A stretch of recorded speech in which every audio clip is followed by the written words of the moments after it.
So, talking about his book, Peak Injustice, Solving Britain's Inequality Crisis, would you please welcome to the floor Professor Danny Dorling.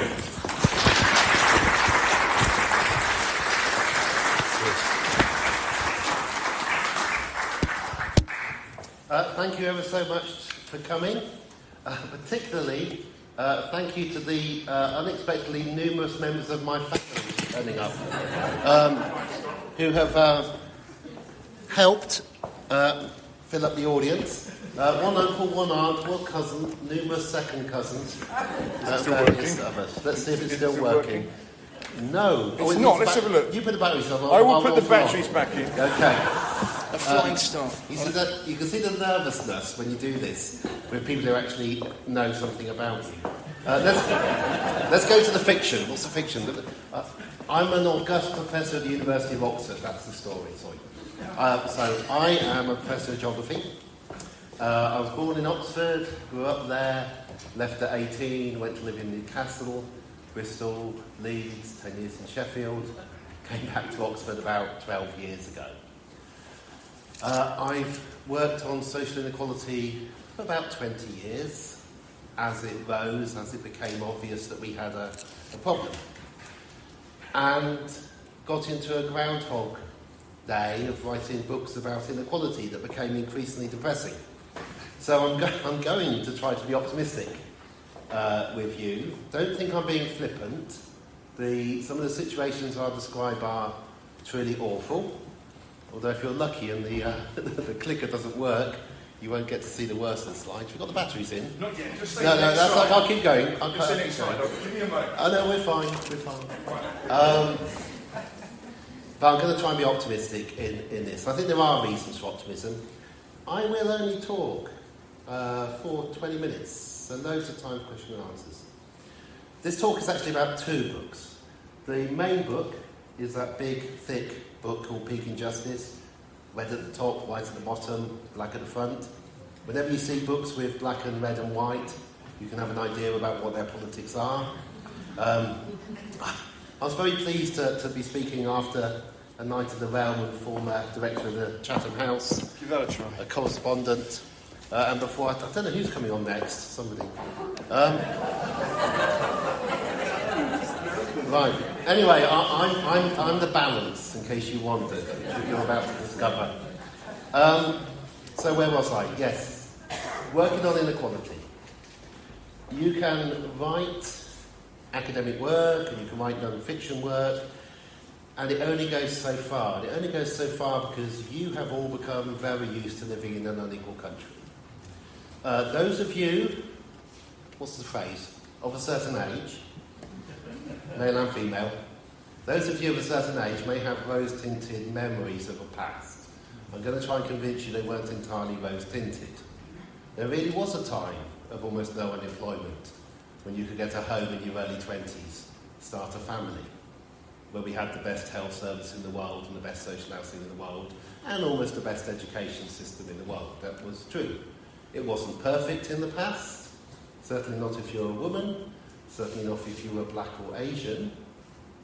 It was worse in some ways, but for most people, for most of you who are my age or older, you grew up in one of the most remarkably equal countries in the world. In the 1970s, only Sweden was more equal in Europe for large countries. Right? If you think, oh, I was just dreaming that, and I'll try and persuade why it's true. The 1970s, by the way, have been maligned by a series of conservative historians who never really enjoyed them and the equality. So what do you do if you work on inequality and you're trying to work out how to get a story over? This, in a sense, has been the same story for some length of time. What I tried to do was to create some real lives. I decided to tell a story of 7 children. To me, these children are real. They're now age 6. They're Anna, Brandon, Candy, David, Emily, Freddie and Gemma. They're kind of in order, makes it easy. And they're picked to each be representative of a seventh of all children in the UK. There's about 14 million children in the UK. sort them all by their family's income. You've got 7 groups of 2 million. Take the middle one of each, you've got 7 typical children. So I'm going to briefly tell you something about them, and I'm going to punctuate it with some graphs, which it doesn't really matter if you can't see, but just to tell you, I'm not making this stuff up.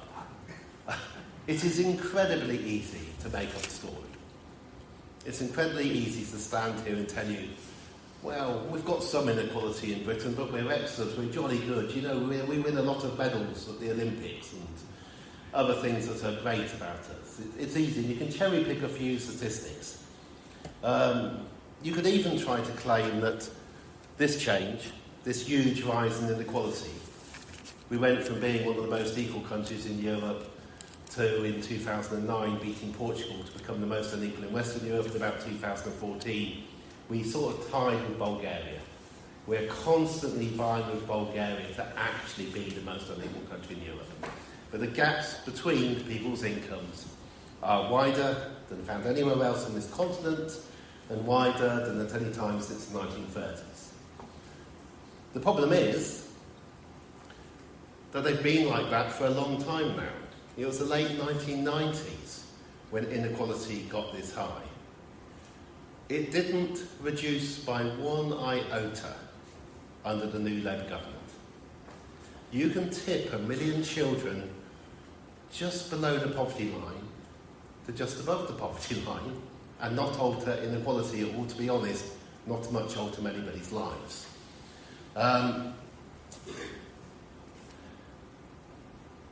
One way of thinking about this is to think about it like blood pressure. We used to have low blood pressure. It then suddenly rose from the late 70s onwards.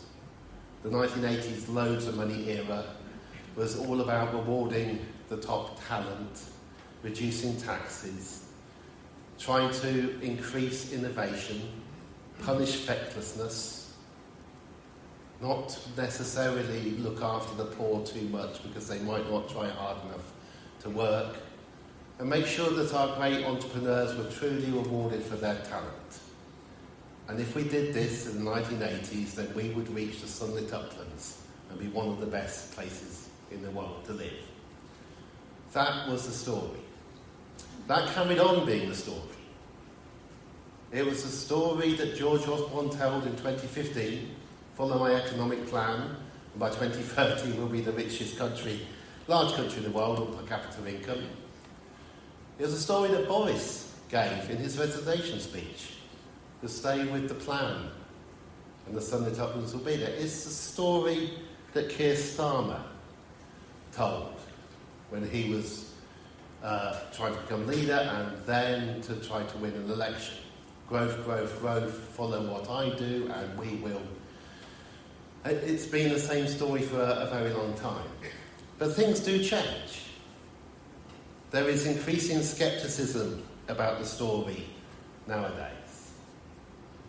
Not many people think we are some great success in many ways. Just to try to interest you in peak injustice, the first chapter is called Why Did You Not See Me?, which is a quote from the Deliveroo driver that Keir Starmer hit with his car before he had to be taken to hospital. Now, you have to get the book. It had to be very carefully written. But you probably don't know that Keir Starmer, leader of the Labour Party, hit a cyclist and hospitalised him. Because the press were not that interested, because he was anointed, he was there to become the next leader.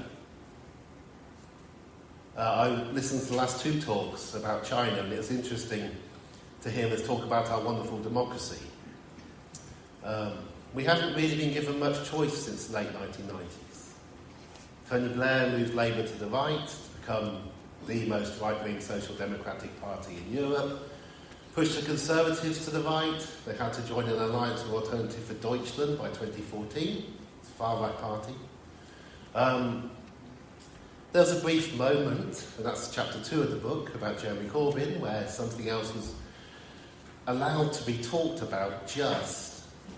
The 2017 and 2019 manifestos, by the way, were to increase public spending over 5 years up to a fraction, almost exactly, of the level of Germany.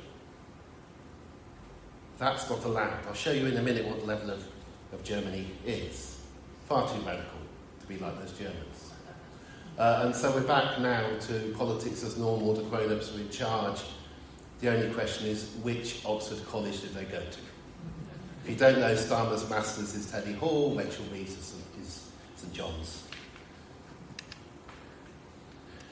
Lots and lots of data in the 7 Children book. I don't know if we've got oh, no, that's not the laser point. I won't try. There's not one on that. Okay, that stops me making a complete fool of myself. Yeah.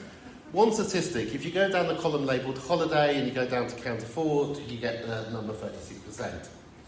I can't actually see you, so I'm not going to do a poll. You'll have to do it in your head. But try and think, as a child, how many years did you not have a summer holiday? If you want the definition of a summer holiday, it's very simple. Or a holiday at all. A holiday is a week away from home, not staying with family or friends. So if you had a week away from home, not staying with family and friends, you had a holiday in a year. Now, some of you may not have had holidays, but most of your children probably did. Okay, you're by a sample, right? With Lewis, and you're here on a Sunday night. Think about how many of your grandchildren get holidays. Probably most of them, because again of who we are, 36% of children in the UK no longer have a holiday at all, ever. Increasing numbers of their parents say they don't need one. What's a holiday? Why would you want to do that? This is the kind of thing that happens when you have high and enduring inequality. It changes the fabric of your nation. Because I'm much more interested in what you have to say than me, I won't go through all these other things, but they're about who can save £10 a month, who can replace electrical goods, which most fighters a mobile phone nowadays, and so on. We're, of course, the most divided country in Europe is going to have some pretty awful statistics. Most complicated graph, you're sometimes told that we have high taxes. And the question is always compared to who? And the answer is we don't. This is International Monetary Fund data. It begins in 1980. It actually goes forward to 2026 because every country in the world tells the IMF what it's going to tax and spend. They don't tell you, you've got to go and look at the spreadsheet. And the UK is the red line, and you can see we're at the bottom. It did creep up over time. We have an Asian society, things become more expensive. There is a basic level of decency it's hard to go beneath. Although if Elon Musk gets his way and gets control of the UK government, we could experience going beneath that basic level. But we're low. There's 2 countries, by the way, the orange and the dotted blue one, who were worse than us. I think public spending is a good thing. Were Spain shortly after Franco and Greece after the junta. It's only undemocratic countries that treat their population in this way, laissez-faire. You can have things provided by the private sector. It jumps up twice, the 2008 banking crash and COVID-19. Okay, those are those 2 jumps for everybody. My right-wing version of this talk, which I find very, very hard to do, begins with, have you ever been to Belgium? It's a wasteland. Nothing works. Or Finland, or Norway, or France, or all those countries at the top. If people ever say, oh, you can't possibly tax and spend more, we do have a continent you can go and look at to see what happens when you do. We have train systems operating just over the channel, and you can see whether they work or not. There are schools. They operate differently in many ways to our schools. Only one country in the world used to spend more money on private education than us. That was Chile. They don't anymore. They had a mini revolution in 2019. Still very divided, but we're now top place. A third of all our secondary school education spending spent on just 7% of children. The majority of school buildings, schools. You wonder why they're crowded. Think about the teaching staff, the caretakers, if you're this unequal. Germany's the black line. I would aim for Germany. It's realistic. It's not revolutionary, it's not exciting. Largely created by Merkel. German conservative politics is more radical than Jeremy Corbyn. Okay, let's go forward. If you want to know how much money a week these children and their families have, these are the sums. Our poorest child, Anna, they're getting by on £118 a week. This is after tax, after benefits, and after paying for housing. £118, if you take it back to around about 1913, is £1 a week. And there was a book published in around about 1913 called Around About £1 a Week, talking about the deserving poor and their lives. I think you could argue that in many ways, qualitative ways, if you like, because of course survival chances are much better. We've largely controlled measles and other diseases.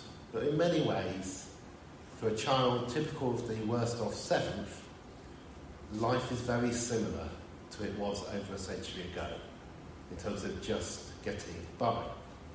This isn't the children whose parents go to food banks, they're in the bottom million, we're ignoring those. Anna's in the middle of the bottom 2 million. These aren't the children who've got a parent in prison, these aren't the children sofa surfing.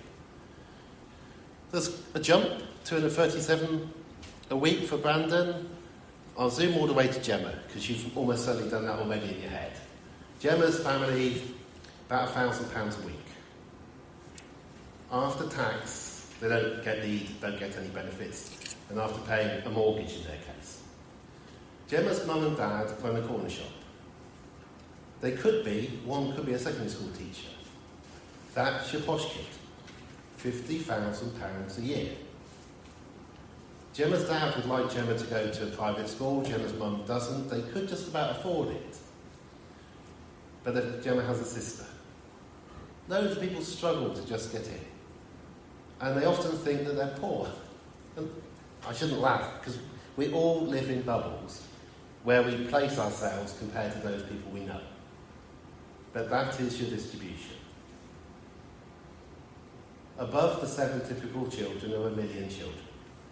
And those million children, the atypical children, just 6% of all children, their families, and this includes my family, take 1/3 of all income every year. That pays for a skiing holiday, or holidays. In a really good year, if you're way up to the top of it, it pays for Tuscany, although that's getting rather expensive.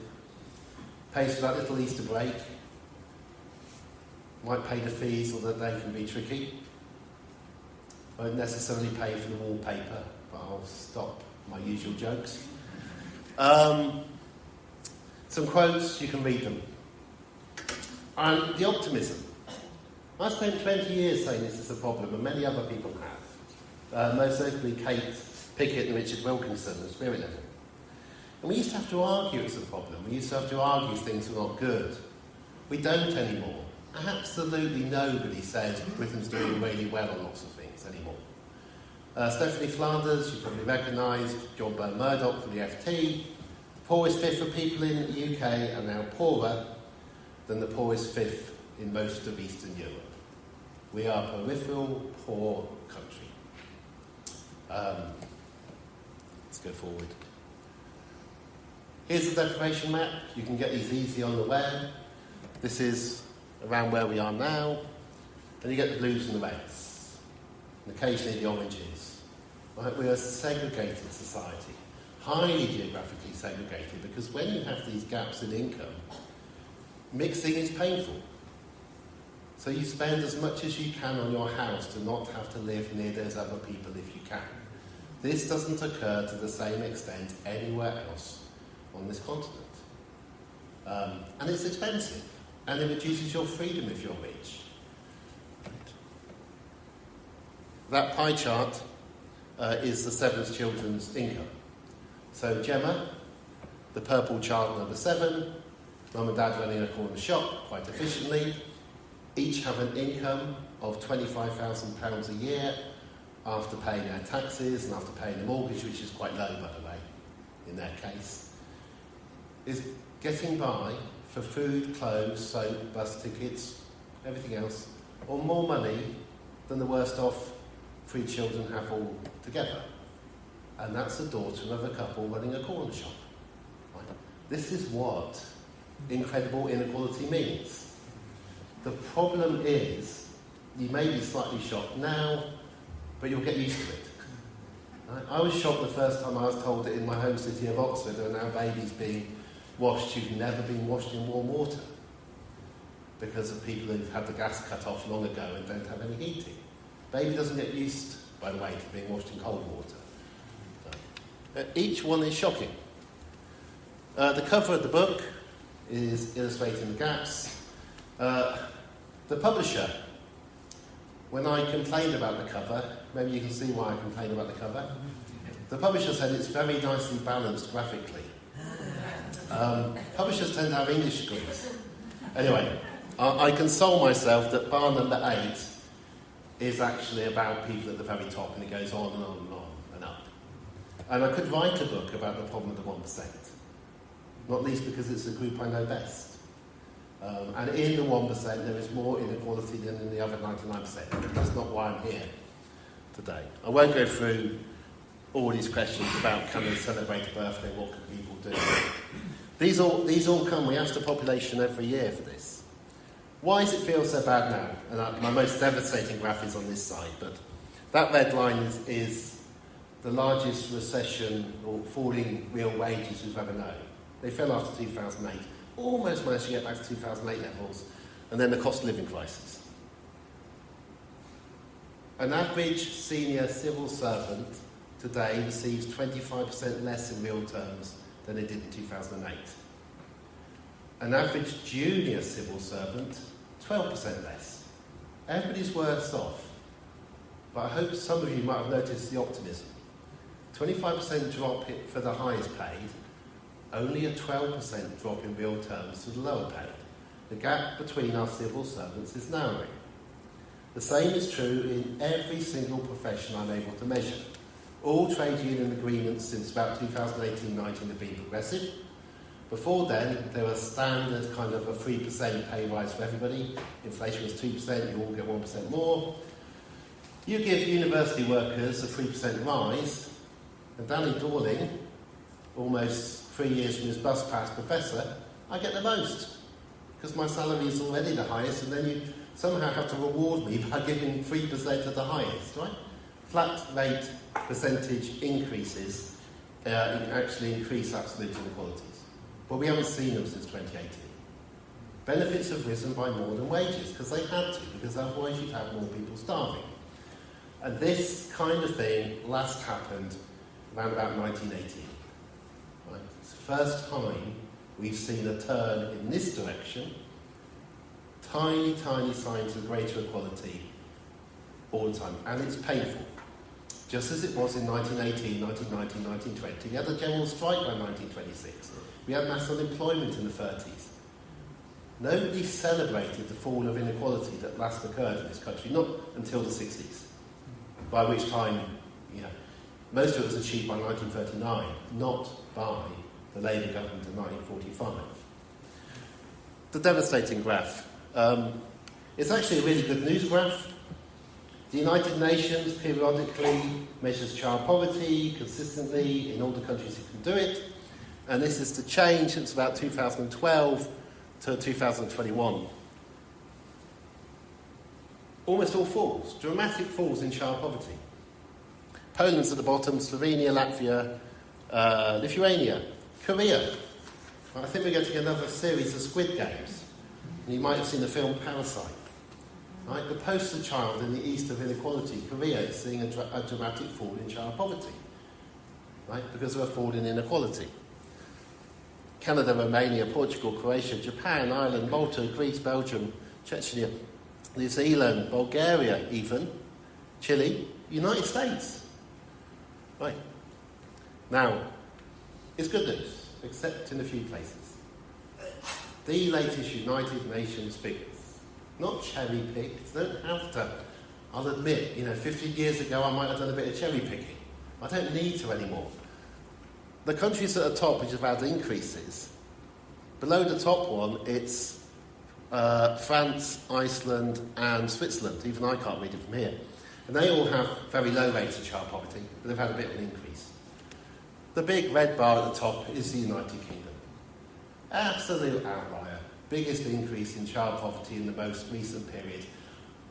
Already having a very high rate before it begins. What happens? Well, different things happen. I mean, maybe it should be predictable. One thing that happens is your children start to get shorter. We're not quite absolutely sure about this because we're not actually that good at measuring the heights of our children. We have to measure them because you can't produce BMI figures. And the government loves producing BMI figures saying the kids are getting fatter. You know, parents try hard and no crisps. But to measure BMI, you need height and weight. And so we have measures of the heights, and we know the heights will be going down. They're not going down in France. Germany had a little blip. You let in 1.5 million Syrians, half of whom are children, from a war, you'll get a little blip in your height. But nothing like the United Kingdom at the bottom or the United States. And the height decline began for children conceived before 2010, which matters. Well, this isn't the coalition government entirely. This began under New Labour. Getting very close towards the end of these. Very, very close to the end. There's our 7 children strung out. If you can see the greys amongst 100. These are several other countries in Europe. Now, they're all slipping downwards. Right? Generally, the news is good. Just as I showed you the child poverty figures, which are generally good. In most countries in Europe, and in fact in most in the world, inequality is falling. Social scientists never say inequality is falling because we always look for where it's rising and talk about that, but of course it has to fall. Just as voting far right falls. You're never told about it falling, you're always told about the rise of the far right. Okay? But it has to fall, otherwise we'd all be under jackboot proofs by now. Okay? Good things happen in the world. In fact, in most of the world, most of the time, most things are getting better for most people. Material, absolute things. You can worry about biodiversity, species, climate, but just in terms of education, in terms of how people are housed, in terms of how hungry they're going, in terms of how long they might live, that's getting better in most places most of the time. The exception has been a place like the UK. Quite why? We can maybe get onto. It's supposition. I think you can be a bit fair to us. I think having an empire made it difficult. We have a society set up to run an empire. That's why London is so big. The only other countries in the wider Europe which have the cities are oversized are Russia with Moscow, the heart of the empire of the USSR, and Constantinople, Istanbul, former heart of an empire. We have an education system brilliantly designed to run an empire. Separate them, put them into streams. Take certain young men and teach them how to use rifles. Tell them they're superior. The easiest way is simply to spend £50,000 or £60,000 a year on their education. Because if you're going to take the Khyber Pass with just 12 men, you need to be relatively brutal. It's a brilliant education system, great hierarchical university system for running an empire. The problem is it's completely self-destructive when all you've got left to run is yourself. And those are the attitudes that you put into people or that are there. I can go on about speculation about why, but the hope. When it turns in the past, and I've got no more graphs to show you, it tends to turn for decades. When it turned, when inequality rose in the 70s, there wasn't a correction, there wasn't, oh look, we're making a mistake. We became used to it rising. We did things that encouraged it to rise. Top income tax rates were brought down further. Exceptions were made on how people could deal with their wealth. We cut benefits dramatically from the levels that Beveridge had originally suggested. We ended up with the lowest state pensions in Europe and the lowest unemployment benefit. Right? Gradually everything gets worse for people who aren't at the top.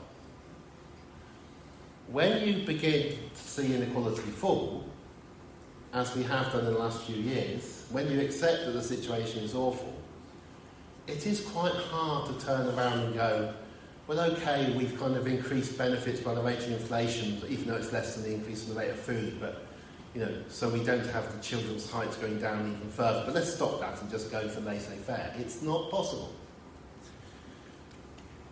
When James Dyson heads off to the Far East or buys himself forests so that he can avoid paying tax, the idea that he invented an amazing Hoover becomes slightly more of a joke and less something that you take seriously. Let's put up the last slide because I'm really into questions. So that's the cover of 7 Children. Injustice is the one full of arguments and diagrams and graphs and evidence. But actually just talking through the lives of 7 children is more effective. Half of the book is fiction. That's my attempt to try to write fiction.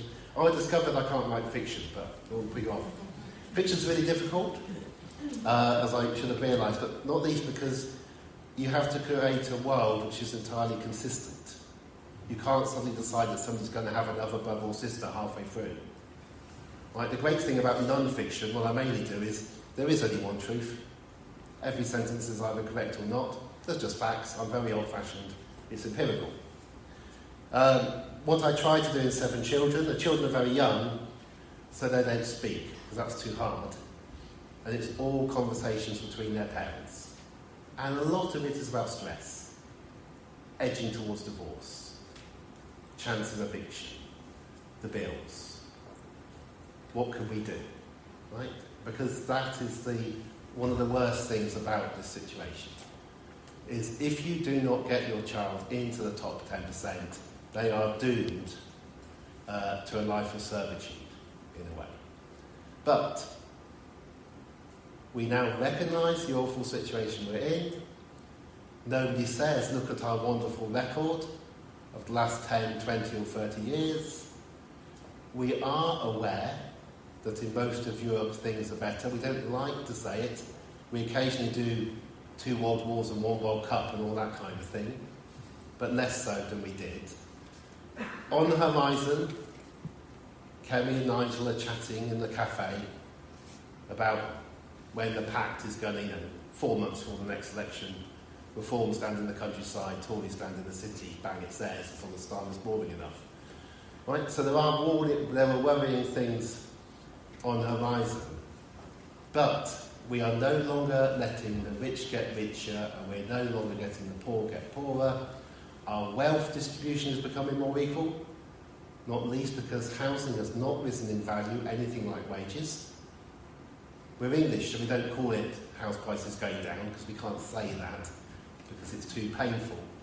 But that's what's been happening in the last few years. These differences between us are just beginning to narrow, ever so slightly. We do things like introduce VAT onto school fees, and there's a lot of flutter in the larger Wall Street papers. It'll all be gone a year afterwards. The question is what happens next. Rachel Reeves wrings her hands and says she really didn't want to have to do a budget like this. She's going to do that every year. And the nice thing about Rachel is she doesn't know that. She honestly thinks that somehow the economy is going to suddenly bounce back and she won't have to do a budget, it's going to be redistributed. But she's going to have to. We no longer make steel. We rely on gambling, where we are the world leader above the USA. It's not necessarily to be proud of, but online gambling we're it. Casino banking, now we've left the EU. There's annoying regulations that don't allow you to do certain things in your banks, we're out of that. And higher education, overseas students. Those are our 3 growth areas. They are all precarious. We are in a precarious situation. Think about the pound. What is it that underlies the pound sterling that means you couldn't play a game with it? Now for me, in a way, this isn't terrible news. We shouldn't be thinking we're going to get back to our rightful place. The place that George Osborne and Boris Johnson and Starmer hint we should be at the top of the G7. We were once at the top of the world, shouldn't we be back there again? If we work really hard and are sensible and learn from the past, we could be an average European country. And that's something to be because we're a long, long way beneath that at the moment. And it's that realisation, trying to work out that is where we are and what we need to do that's required. Those 7 children, they could get to see inequality fall for all their lives. My grandfather, on the other side, all the family are here, my father on my mother's side, Eric, was born in 1916. Every decade of his life, things got better. He was very lucky, but he did have to fight the Second World War, but behind. Too young to be unemployed in the 30s. Education was paid for by the state. He saw full employment. He saw him and all his contemporaries able to start a family and get a house and choose what job they did. And then when things began to get bad in the 80s, he was old enough he wasn't affected by it. New Labour came in and they actually increased health spending. Right? My grandfather died, I think at 96. And a few months before he died, he phoned me up to ask if he was already dead. And the reason he did this was because he had a phone call. And the phone call was, when did he want his operation? He couldn't believe he was getting an operation. What's the point of giving you an operation when you're 96? But the idea that he was going to get a choice of the day, he didn't have anything else to do. He was truly bemused and thought he was actually dead. But it fitted the pattern of an incredible life from an incredibly divided country where the majority job for women was working in service, through to seeing everything change. I think the 7 children are going to see this. All I'm trying to do is say, could we get there slightly quicker and less painfully than we are likely to do? Thank you very much for letting me talk to you.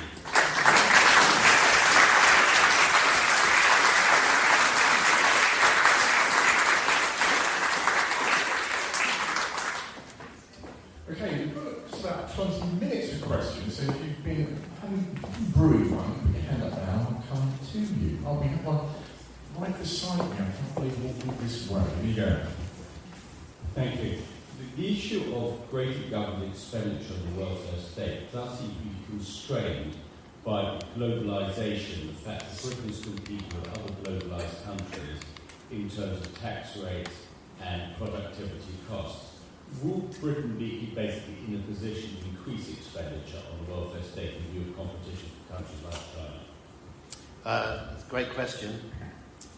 China's huge. We're just tiny. There was a time a few years ago where we were positioning ourselves to kind of be a gateway for China into Europe, and anyway, something to be, might have worked. You can see the list of countries that tax and spend much more than we do. And unless you pick your start and end date very, very carefully, they're all more economically successful than we are. Right? GDP per head of the whole of the EU is 3% more than us now, and the gap's growing. That's the whole of the EU. Right? We're not talking about Germany or France. The median family in Germany and France and Italy and Spain have a higher income than our middle family, and then are better housed. But there is a problem that we try not to realise this. So they all compete better, because they can only be like that because they're selling things in the world that the world needs. You can't just sit there and be North Korea. You've got to do something of some use. And we increasingly haven't been doing things of great use, and so our export earnings have been relatively low. We're even, I've forgotten where it was, I think we dropped something like from 4th to 5th in terms of the arms trade. I don't mind that one, given my politics, but we're no longer right at the top of there. So we have to do useful things. The problem with being unequal is it tells most people that they're not very good. They're just not very clever. They go to schools with people who are not very clever and not very good. We give people salaries that say you're not very clever, you're not very good, just do what your line manager tells you. People have to work 2 or 3 jobs, which doesn't help. And then we reward a set of people at the top quite highly, particularly in finance, who then become separated from the rest of society and are desperately just trying to get money. So we have enormous corruption. We don't call it corruption, HS2. You know, you could have another word for where all that money went, and a train line has hardly been built and is only going to go to Birmingham. A lot of people have made a living out of that because it's the kind of thing you have to do nowadays. The problem is you don't end up with a train line. So that's my worry. In more equal countries, middle management respect workers more because they went to school with them. And it's that kind of a change that we need. Question. Growing up, writing. If you had I hope so. Hi. We met briefly before. I'm in a bit of a unique situation in my life. My daughter's talking accent. I'm not from any parts, but I grew up in Wigan. And after a sort of a corporate career, after a corporate career and sort of being on that side of the fence, if you like, with the financiers and 1% or whatever, I had a bit of an epiphany, stroke midlife crisis and changed direction. But I know that in Surrey, and I've been studying sociology and urban planning and various things. It's a long story, but ultimately what I find really difficult to get my head around is my dad lives in Wigan, right? Pretty sure he voted for Brexit. Yeah. Pretty sure he got a touch of UK. He's not here, so I can say what I want. And we argue all the time on Christmas about politics. And I live in Hazelmere, I live in Surrey, where I sit there as someone who's from Wigan studying sociology thinking this is bizarre, that these people, when I'm talking to them, can't seem to see the other side of the fence. But yet my dad is still saying, after doing a job he hated his entire life and working down a mine because he was one of 6 and his brother and his father died, still having a discussion with me about land ownership, inequality, etc., etc. And so I see it on both sides of things. It's like this sort of eyes closed mentality, this binary politics, and I sort of feel like we need some sort of solidarity and some sort of understanding in society. How do you get there? It's the great advantage we've got compared to the past is we can see what happened last time. By the 1930s, Oswald Fox, who's one of the best friends of John Maynard Keynes, said to John Maynard Keynes, you know, your theory might be great, but what you've really helped to do is change the moral sentiment of society. And there was a change in the 20s and 30s in a recognition that the situation was terrible. That book, around about £1 a week, it took some time to filter out. There is a sort of sad way in which a kind of generation has to die who believe certain things in their teenage years. My teenage years were spent in Oxford, okay? When the Bullying Club were the only people who thought that Mrs. Thatcher was wonderful. And they'll never change their mind. But they will die. Yeah. So it's that change in sentiment. Not thinking that most people are stupid. They're fodder. They need to be directed. A few of us are able, the grown-ups in the room, the clever ones. The kind of people like the sons of an admiral, Jeremy Hunt, who can say in Surrey, it's terrible that some people have to live here on less than £100,000 a year, and not understand, as Chancellor of the Exchequer, that the vast majority of people in Surrey live on much less than £100,000 a year. In fact, poverty in Surrey has been rising. In fact, poverty in Surrey is higher than it is in Scotland. Right? But it's these divides. You separate your children early on. You separate your housing. You separate your social lives. And it's easy to think, oh, most people are doing all right. There are kind of clever ways, like giving benefits en masse over a certain age. I remember my father saying when he received a particular benefit, it might be heating allowance or something, he does okay. He went, they're doing this so that I think that everybody else must be okay. Why am I getting it? Now, I don't think it's as Machiavellian as that. But it is, we do live parallel lives. more parallel than we lived in the past. So if you're older than me, you very probably mixed more socially than my children do. My children have grown up in the same city I grew up in. There are a third of children go private, which is incredibly segregated. Parents pay a fortune to send their children to schools they get into because they failed the entrance test for other schools. I find this bemusing, but anyway. The majority of the private schools of Oxford are secondary moderns. The 6 state schools have a £100,000 house price difference between them now. When I was a child, nobody knew which the good or the bad state school was because the 11 plus had only just been abolished. You all went to the nearest one. And you will have mixed more in the past. Universities were more mixed. There were melting pots in the past. Now they're very, very segregated by what grades you get and where you go to. My university, Oxford, is less posh now than Bristol, Durham and Exeter. But we've worked hard to do that. It's kind of our shop window, aren't we good? 70% state school. Don't ask us about the majority of our students, though. So let's pretend nobody else is listening. The majority of the students at my university are postgraduates. They're paying, in all the vast majority of cases, very high fees. My favourite book on all of this is Brideshead Revisited. If you think about Sebastian coming to Oxford in the 1920s with his scout, he used to arrive with your cleaner. The equivalent of Sebastian now is called Zeb, he's American. He doesn't need a cleaner because he's got apps and people will just come and do whatever he wants in the city of Oxford. Okay? So we're back to that divide that War described.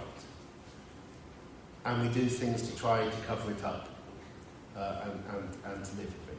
But it's changing. We're on this cusp. Right? Because of the cost of living crisis, because of Brexit, because none of the plans have worked. So we're on a cusp of running out of money. And when you run out of money, which is what we did at the end of the First World War, the only thing to do is to redistribute some of the wealth. We're beginning to do that. And you have to keep people at the bottom surviving. And we're beginning to do that. Although Labour do need to honour the 2-child pledge they made. And this is the kind of sad, if you're about peaking justice, you elect a Labour Party who promised that the 3rd child could eat. And then they go, oh no, I don't think they can. And if you think it's impossible, in Scotland, during the pandemic, they brought in payments for children whose families were reliant on benefits, about £10 a week if you're under 6. Those payments are now £26 a week for every child under 16 in any family claiming benefit, not tapered on top of everything.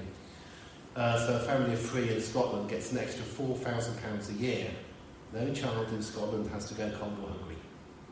This isn't Finland, it's not Switzerland, it's not Austria, it's Scotland. You know, if you don't think it's possible to do things. And how do the Scots do it? They raise a tiny bit more tax, and they're not so generous to people at the top of society over what they are allowed to do. University vice-chancellors in Scotland can't have chauffeurs. So it's small things. But it's the sentiment that changes. Question here, just to my right. Hi, I work in politics. I just feel like I'm around a lot of people who think they know how to solve child poverty. So I was just wondering what your views are on the current Labour government policies for children and improving children's lives. And if you were in government tomorrow, what are the 3 things that you would implement that would have quick effects, positive effects on children's lives? Okay. I think that they're going to have another commission, aren't they? Or it's like underway. I suspect the plan is to get rid of the 2-child limit on the cap. In about a year, a SOP to the left and to Angela Rayner and so on. I worry that cynically that's built in when something else is done that, say, Angela wouldn't like. But that change to child benefit has to happen immediately. We can actually measure the stunting, and we have measured. George Osborne brought it in for eugenic reasons. He wanted poor families to stop having sex after the second child. George Osborne, Gideon, first of all, which I think helps to explain, honestly believed that somebody sits there calculating and goes, well, let's put a condom on. Right? Now, some very nice economists felt this needed testing. And there's been no reduction in the conceptions of third children amongst poor people. So even if you think it's moral to do that, or even if you think we've got too many children, we haven't had more than 2 children each since the 1960s, we're running out of kids. It doesn't work. So the first one is the cap.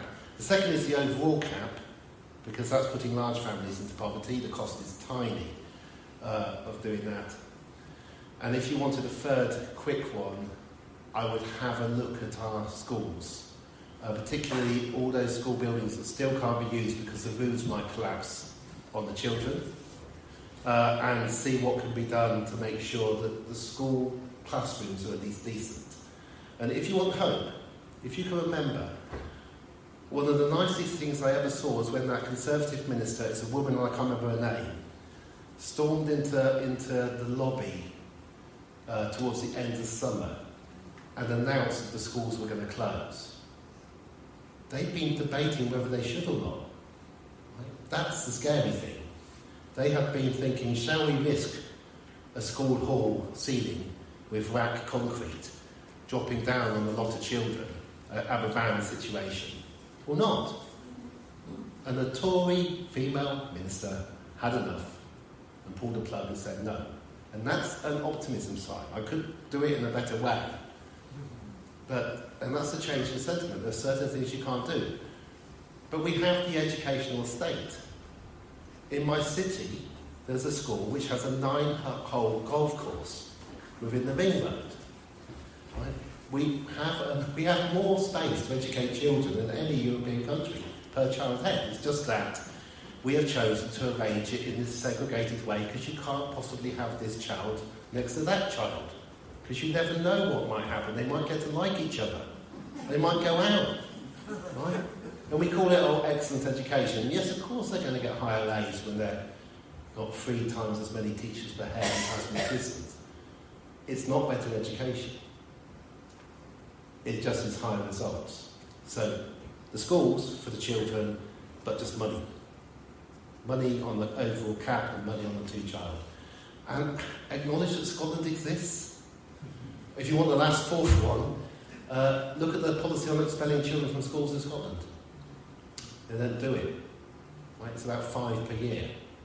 It's the European model, what happens in Belgium and France.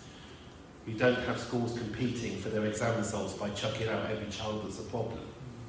Right? And what annoys me about this is it's within the boundary of the United Kingdom.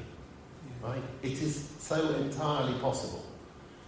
Except London cannot stand. And it's not because it's the SNP. It's devolution.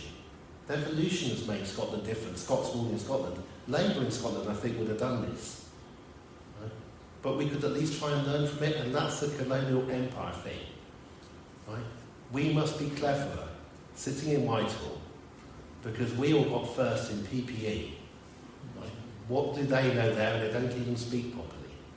And that's our issue that I don't want to spend the rest of my life watching play out in various ways.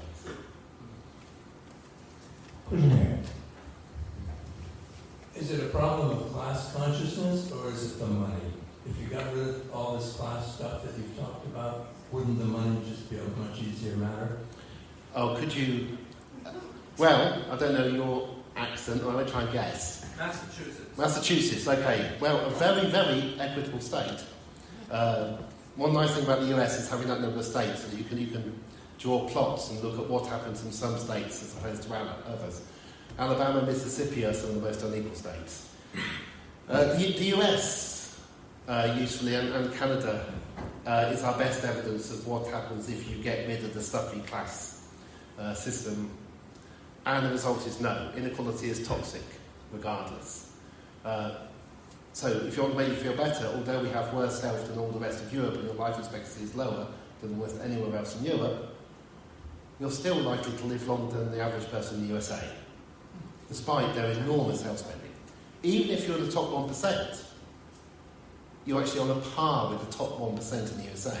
And you won't believe how much money they spend on health. So it's the USA that shows that you don't have to, it's not the class thing. Or, another way of demonstrating it, we did incredibly well on numerous measures in the 60s and 70s internationally. Now, we still absolutely have the old stuffy class systems. You know, docking your hat, flat cap, bowler cap, top hat. Okay? Received pronunciation. Were you of the right religion, the Church of England or not? Was your father a vicar? Do you know about classical music? Are you well read? All of that. It didn't matter so much because the money was more equal.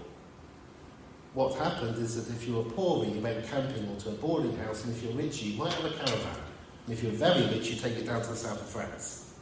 Right? Because when you make the money more equal, those class divides begin to go. They're almost impossible to sustain. The last best example, or the best example in the world, is again thanks to the USA. When the USA invaded Japan, the troops imposed equality upon Japan. The biggest natural experiment in the world. They were scared there was going to be a communist revolution.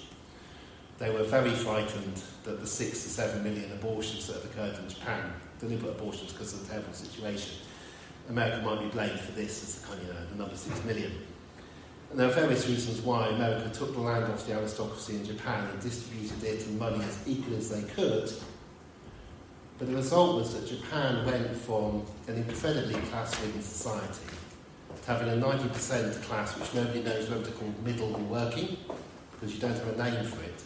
Incredible economic growth, incredible improvement in health and life expectancy, because Japan's life expectancy was very poor in the 30s. Nothing to do with eating vegetables, the kind of things people would normally think. So we have these experiments. If we had 20 planet Earths, we could actually do this statistically. It's very annoying. We only have one history, we only have about 50 rich countries. I have to wave my arms in the air. You can tell I'm less certain. But there are no outliers, there is nowhere that does well that has inequality. And as yet, we don't yet know when there is too much equality. China is as unequal as the USA in terms of income. These are two very unequal countries. One of the most equal countries is Finland, which achieves the lowest infant mortality rate the human species has ever known recently.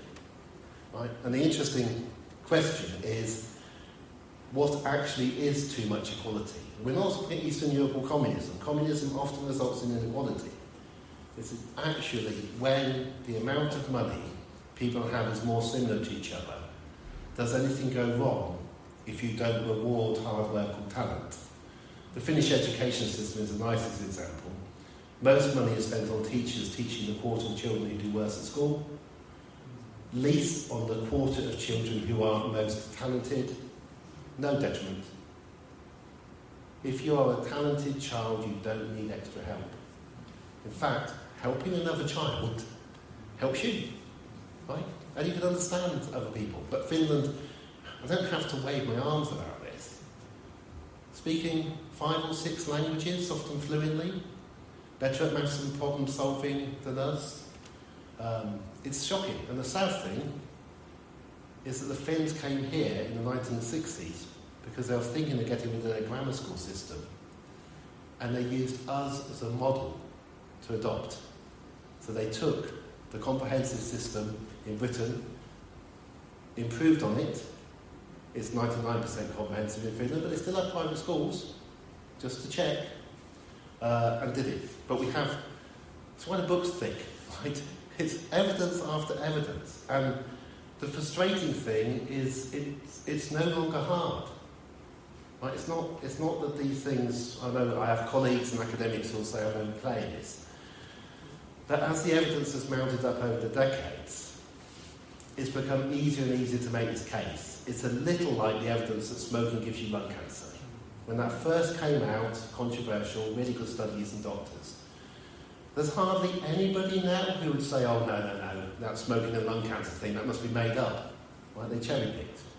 Time and enough studies enables evidence. We are a social animal, We are not made or designed to be treated differently for each other. We hate it. We don't behave well when we do this to each other. And it doesn't make anybody happy. And most importantly, in terms of politics, the best of 10 and 5% are not happier in more unequal countries. They're petrified of going down. They're taking the same, if not more, antidepressants. They're not living longer. And they're much less free because their children have to get jobs which are going to put them in the top. So, yeah, they can't be creative. Or they can't be caring. You can't be a nurse. Whereas in more equal countries, you can actually do what you want. And most importantly of all, you can love and be with who you want. Right? I think that's the worst thing about inequality, is what would happen? Don't worry, we could have a prenup. You know, can you imagine having to sign a document before you get married about what happens when you're going to split up? That's only necessary in places with high inequality.